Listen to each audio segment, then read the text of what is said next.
Olá, hoje o RDTV recebe o diretor-geral do Tribunal Regional Eleitoral de Mato Grosso, Nilson Bezerra, e já convido você a acompanhar essa entrevista porque tem muitas informações importantes para nós, cidadãos, especialmente aqui em Mato Grosso. Vai ter biometria, revisão, da biometria em 26 municípios. Em Cuiabá e Várzea Grande teve muitas pessoas que tiveram títulos cancelados, então como fazer para retomar e refazer o seu título? Enfim, vamos falar um pouco também de um aplicativo soberano que a gente pode propor lei de iniciativa popular. Enfim, faço esse convite para você. Fique com a gente aqui. Obrigada pela sua presença e por ter aceito o nosso convite, Nilson, estar de novo aqui conosco, né? O Tribunal Eleitoral que agradece a oportunidade de poder esclarecer sobre assuntos tão importantes. Bom, vamos já iniciar por essa questão do cancelamento dos títulos e da biometria, que eu acho que é algo que está atingindo a muitas pessoas e às vezes a pessoa nem sabe, né? De repente ela não fez a biometria, passou o prazo e acha que isso tudo bem para ela, mas ela pode ter consequências, inclusive, né? Quantos tiveram títulos cancelados aqui na Grande Cuiabá? Em Cuiabá e Várzea Grande, aproximadamente 150 mil títulos foram cancelados. É importante deixar claro o seguinte, que na verdade a biometria em Cuiabá e Várzea Grande estava disponível ao eleitor desde 2015. E a partir de 2017 ela passou a ser obrigatória para esses eleitores. Ou seja, quem nos procurou em 2015, 2016 não precisou, a partir de 2017, nos procurar. O tribunal teve que fazer um grande trabalho. Nós só aumentamos a estrutura na medida que a procura aumentou, ou seja, nós chegamos tendo auge 18 postos de atendimento na capital, com uma capacidade de atender algo em torno de 5 mil eleitores por dia. Só que no início da revisão houve uma procura muito baixa. Nós tivemos momentos, por exemplo, onde a nossa capacidade ficava muito ociosa. Então eu não poderia investir mais dinheiro público aumentando a capacidade. Nós só aumentamos quando a procura foi forte. E aí houve um cancelamento dos títulos pela não procura. Vale ressaltar que no caso das revisões do eleitorado é obrigatório o comparecimento. E aquele que não comparece, ao final, tem o seu título cancelado. Nesse caso, a pessoa, falando de consequências, o que pode acontecer uma pessoa não tendo um título de eleitor? Então, a consequência mais óbvia, né? Claro, é não poder votar. Sim. Aí mesmo se a pessoa pensa assim, mas é só em 2020, então não tem problema. Mas existem outras consequências da não regularização da sua situação eleitoral. Ou seja, você não tem a quitação eleitoral e ao não ter a quitação, você tem uma série de impedimentos na sua vida civil. Vou citar alguns exemplos aqui. Você não pode tirar passaporte, por exemplo, ou quem já tem passaporte não pode renovar o passaporte. Quem passou no Enem agora e quer se matricular na universidade pública não vai poder se matricular na universidade pública.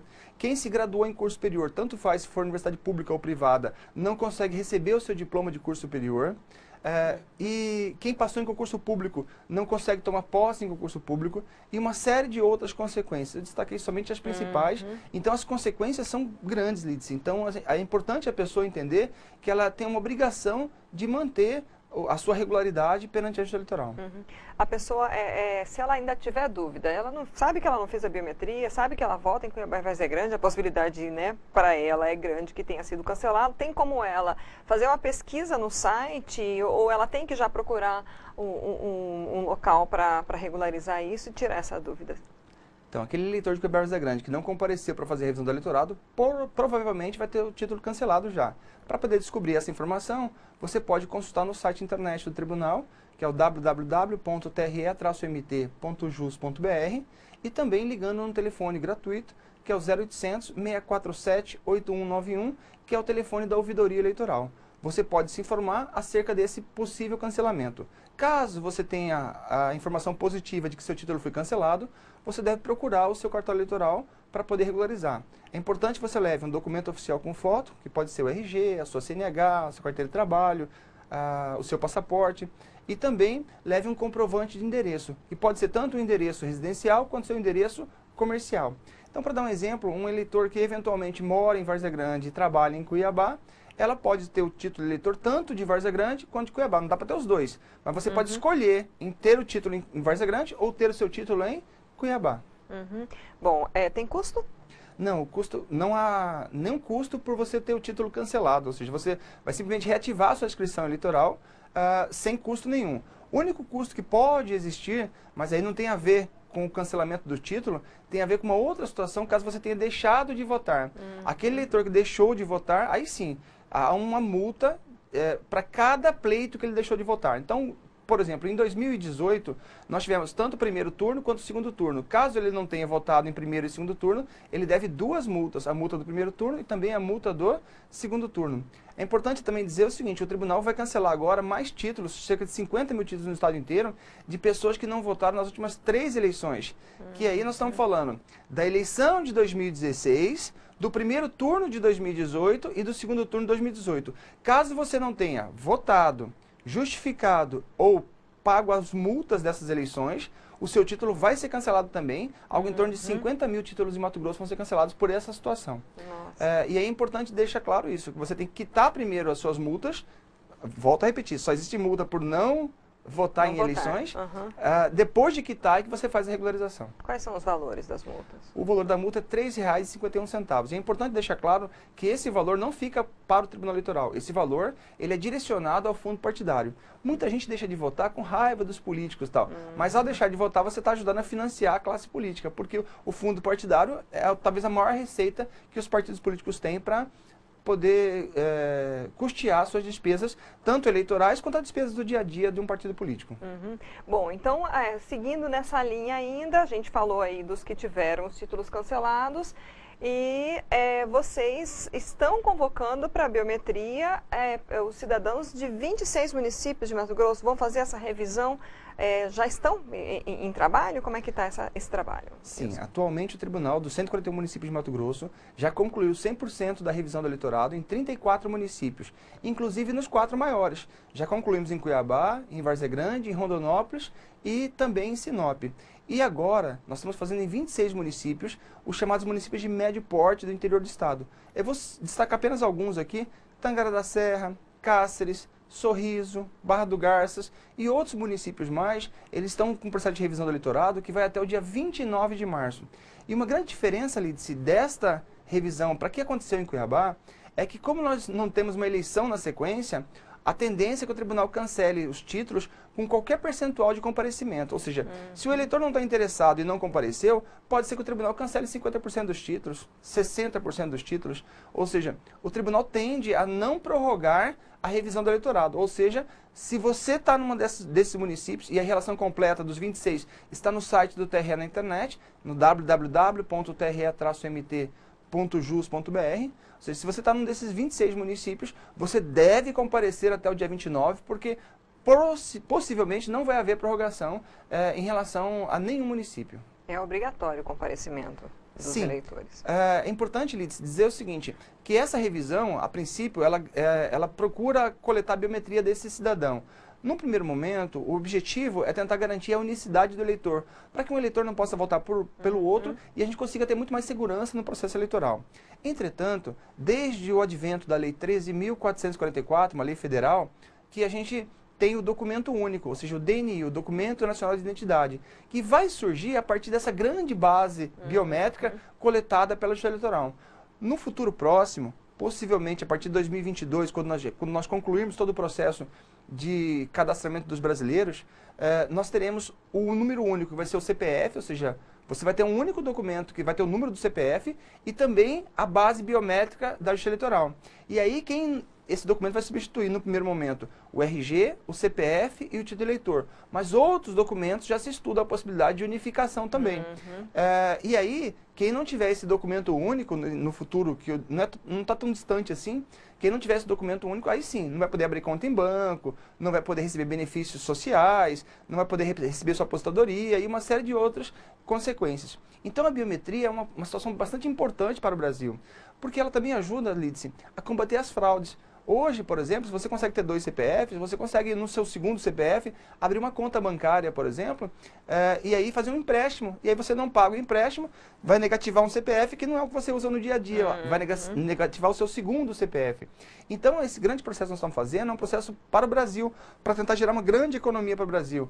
Estima-se que, quando tiver o documento único implantado no Brasil, algo em torno de 60 bilhões de reais vão ser economizados todos os anos, em especial na Previdência Social e no sistema bancário, mas também, claro, nos benefícios sociais, ou seja, quantas pessoas, por exemplo, não recebem indevidamente um Bolsa Família? Quantas pessoas não recebem, às vezes, 2 Bolsas Famílias, tá, né? Então, assim, esse tipo de situação ele vai ser combatida, porque na fraude perdem todos. nós estamos agora no processo de reforma da Previdência com um déficit bilionário da Previdência. Parte desse déficit é pelas fraudes. Parte, claro, é por outros motivos, mas as fraudes, elas fazem com que a gente tenha um déficit um pouquinho maior. Se a gente implanta o documento único e a gente tem um déficit menor, talvez a Previdência nossa não precisasse ser tão agressiva, essa reforma. Ela poderia ser uma reforma mais amena, por exemplo, se o déficit fosse um pouquinho menor. Então, as fraudes fazem com que todos os brasileiros percam. E a Justiça Eleitoral tenta, de alguma forma, colaborar com o Brasil. E na verdade, assim, a cidadania começa justamente no momento em que eu, como cidadão, faço a minha parte. E isso é importante, né? A gente ter essa consciência de estar regulares, de atender a esses chamados, né?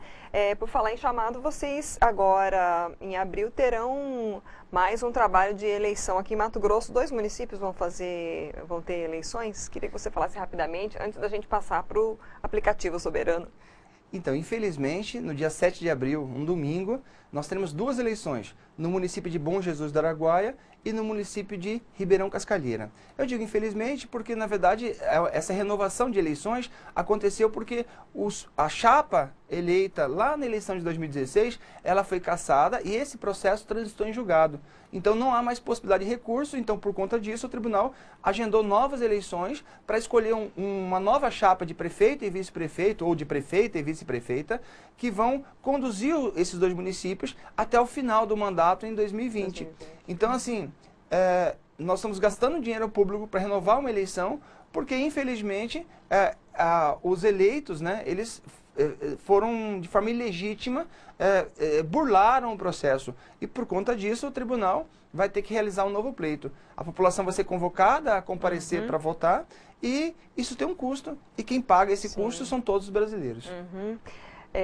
Se uma pessoa, por exemplo, numa situação dessa, tiver uma ideia importante, interessante, para se evitar essas fraudes nessas eleições. É claro que vocês trabalham sempre, estão sempre aprimorando isso, né?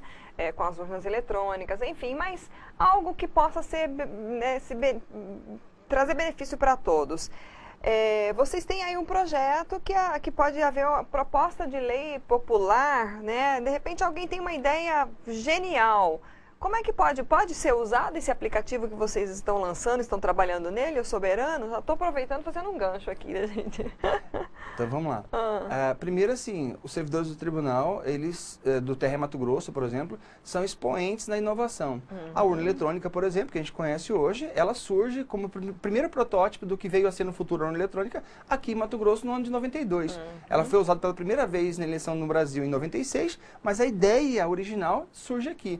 Assim como essa, diversas outras ideias, e você citou uma agora, o próprio aplicativo Soberano Popular, ele pode de alguma forma mudar o Brasil, ele pode fazer com que a participação popular, as pessoas hoje reclamam por WhatsApp, reclamam no Facebook, reclamam no YouTube, mas elas vão poder de alguma forma expressar a sua vontade por meio desse aplicativo. E quem sabe mudar as leis do Brasil? Quem sabe permitir a gente ter um novo país? Se eventualmente o deputado não quer que isso aconteça, a gente pode pressioná-lo por meio da vontade popular. O tribunal, apesar dessas grandes iniciativas, ser um tribunal inovador, a gente sabe que 2,1 milhões de cabeças mato-grossenses pensam muito mais do que apenas cerca de 300 servidores que nós temos em todo o estado. Então, para isso, nós somos pioneiros na criação da ouvidoria. Desde o ano de 2004, o Tribunal Eleitoral tem uma ouvidoria. E essa ouvidoria ela serve para vários fatores, desde receber reclamações, mas também receber sugestões. Várias foram as sugestões que já nos aconteceram, que foram advindas da ouvidoria do Tribunal Eleitoral. Desde sugestões simples, como, por exemplo, quando a gente estava no processo de construção da Casa Democracia, que é um anexo que foi do lado do Tribunal Eleitoral, nós tivemos uma série de sugestões e algumas delas foram acatadas. Ou seja, a gente mudou o projeto, a gente mudou toda a obra, a construção, baseada em sugestões que as pessoas assim o fizeram. Em relação à logística apresentada para as eleições, nós temos uma eleição gigantesca e nós tivemos muitas ações eleitorais adotadas baseadas em sugestões encaminhadas pela ouvidoria. Por exemplo, criação de locais de votação em comunidades indígenas para evitar que esses indígenas deslocassem até a cidade. Além de ter um custo maior com esse deslocamento, também tinha uma questão social envolvida. Muitos deles vinham e ficavam alcoolizados, tinham problemas, às vezes, com drogas, tinham problemas de segurança pública dentro do município. Então, essas mudanças aconteciam baseadas na participação popular. A justiça eleitoral é uma justiça de todos, é uma justiça que é feita para o cidadão. Então a participação do cidadão é muitíssimo importante. Os canais de ouvidoria estão disponíveis no site internet do tribunal e também estão disponíveis por meio de um telefone, que eu já citei anteriormente, que é o 0800 647 8191, ou pessoalmente. E Lídice, o mais importante, o nosso presidente, desembargador Márcio Vidal, é uma pessoa assim das mais abertas que eu já conheci em toda a minha vida. Ele foi meu professor na Universidade Federal e aprendi a admirá-lo por isso, e ele não mudou. Ele continua sendo uma pessoa que o gabinete dele está sempre aberto. Então qualquer cidadão que queira agendar uma reunião com ele, por exemplo, basta ligar na sua assessoria para agendar a data. Ele não vai recusar audiência com nenhum cidadão. Vários foram cidadãos, ou seja, em especial os movimentos populares, que já agendaram reuniões com eles e trouxeram sugestões para mudanças. Claro que nem todas podem ser feitas, porque algumas, infelizmente, ferem a Constituição. Vou dar um exemplo. No período eleitoral, teve um grupo que procurou o presidente do Tribunal Eleitoral para poder propor o voto em cédulas, alegando que as urnas eletrônicas eram supostamente fraudadas. Isso, infelizmente, ele não pôde atender porque é uma previsão constitucional. Então, estava muito além das possibilidades dele de atendimento. Entretanto, ele recebeu, ouviu direitinho e encaminhou essas proposições ao TSE para que o TSE pudesse dar o encaminhamento devido a isso. Então vamos explicar como funciona o aplicativo Soberano. Ele já está disponível para as pessoas baixarem? Então vamos lá. Então, primeiramente, o ano passado, no ano de 2018, no início do ano, foi formalizado um termo de cooperação entre o Tribunal Eleitoral e a Assembleia Legislativa do Estado de Mato Grosso. Nesse termo de cooperação, cada um se comprometeu a encaminhar duas situações. No caso da Assembleia, para encaminhar um projeto de lei que permitisse dar legitimidade a um aplicativo para que o cidadão que hoje pode fazer a participação popular por meio de leis de iniciativa popular, através da coleta de assinaturas manuais, que ele encaminhasse um projeto de lei que desse legitimidade a um aplicativo. Ou seja, ao invés de você coletar assinaturas manualmente, você coletaria assinaturas eletrônicas de forma que facilitasse muito a conferência desse processo. E o tribunal, em contrapartida, desenvolveria um aplicativo. Inicialmente, nós desenvolveríamos o aplicativo apenas para a plataforma Android. Agora que a lei foi aprovada, nesse ano de 2019 que ela foi aprovada, o tribunal então vai começar o desenvolvimento da versão para iOS também, além de aprimorarmos a versão para Android. Então, a ideia nossa é que no curto prazo nós tenhamos o aplicativo nas duas principais plataformas para que o cidadão possa eletronicamente tanto encaminhar projetos de lei quanto votar nos projetos de lei encaminhados por outras pessoas. É importante deixar claro, Lídice, que a Constituição Federal ela já prevê essa possibilidade de você ter uma participação popular. Mas como que ela se dá? A Constituição Federal diz o seguinte: no seu artigo 14, em especial, ela fala que você tem que ter a iniciativa popular, e aí a Constituição diz que, no caso de leis federais, você tem que coletar 1% das assinaturas dos eleitores do Brasil. O Brasil tem 147 milhões de eleitores. 1% é 1,47 milhões de eleitores. É muita gente. Já pensou você conferir assinaturas manuais disso? Alguns projetos importantes, como por exemplo, a lei da ficha limpa, por exemplo, foi coletada nas praças públicas essas assinaturas. Mas é impossível você conferir a assinatura de 1,47 milhões de eleitores. E outra coisa, depois de conferida, dizendo assim, essa assinatura do Nilson, essa assinatura da Lídice, você tem que saber se a Lídice e o Nilson estão com seus títulos regulares. Porque caso não estejam, por exemplo, porque a gente não participou da biometria em Cuiabá e tenhamos o título cancelado, nós não podemos votar, não podemos assinar essa proposta de projeto de lei de iniciativa popular.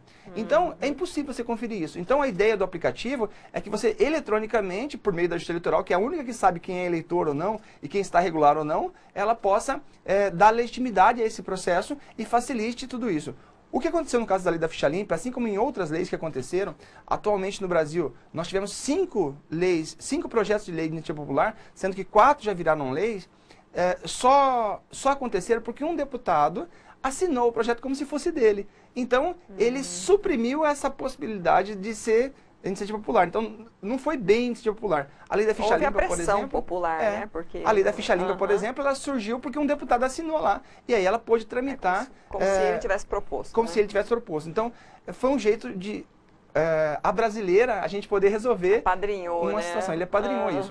No caso de Mato Grosso, a regra é a mesma, ou seja, 1% do eleitorado de Mato Grosso. Nós temos 2,1 milhões de eleitores, então bastaria que 21 mil pessoas assinassem um projeto de lei. Só que você conferir 20 mil assinaturas é uma coisa muito complexa de fazê-lo. E também você tem que saber se a pessoa é eleitor, está regular e, principalmente, se é eleitor de Mato Grosso. Porque um eleitor de São Paulo, um eleitor do Nordeste, do Sul, ele não pode assinar um projeto de lei estadual. Então, só o TRE Mato Grosso sabe quem são os eleitores de Mato Grosso que estão aptos. E aí o aplicativo surge para poder dar uma facilidade a mais para essas pessoas. Hoje, muita gente assina petições eletrônicas na internet e tal, não tem valor legal nenhum isso, mas por meio do aplicativo você consegue mudar o seu estado. A Constituição Federal também, ela prevê a possibilidade de leis municipais, só que no caso das leis municipais a regra é um pouquinho mais complexa. Ao invés de 1% do eleitorado, ela fala em 5%. Arredondando aqui, Cuiabá, por exemplo, que é a capital, temos 400 mil eleitores. Se nós estamos falando de 5%, nós estamos falando de 20 mil, ou seja, a dificuldade de propor uma lei municipal é que você tem que ter 20 mil cuiabanos assinando. Enquanto que na lei estadual, você precisa ter 21 mil mato-grossenses assinando. Ou seja, é muito mais fácil você encaminhar uma lei estadual do que uma lei municipal pela dificuldade criada na Constituição. Mas a ideia do Tribunal Eleitoral também, agora no mês de março, teremos um encontro nacional de presidentes dos tribunais eleitorais aqui em Mato Grosso, né? O TRE Mato Grosso vai sediar esse encontro. Uma das propostas é que a gente possa propor uma alteração constitucional para poder diminuir esse nível de exigência, em especial nos municípios, para que as pessoas possam, cada dia, participar mais do processo legislativo. Por quê?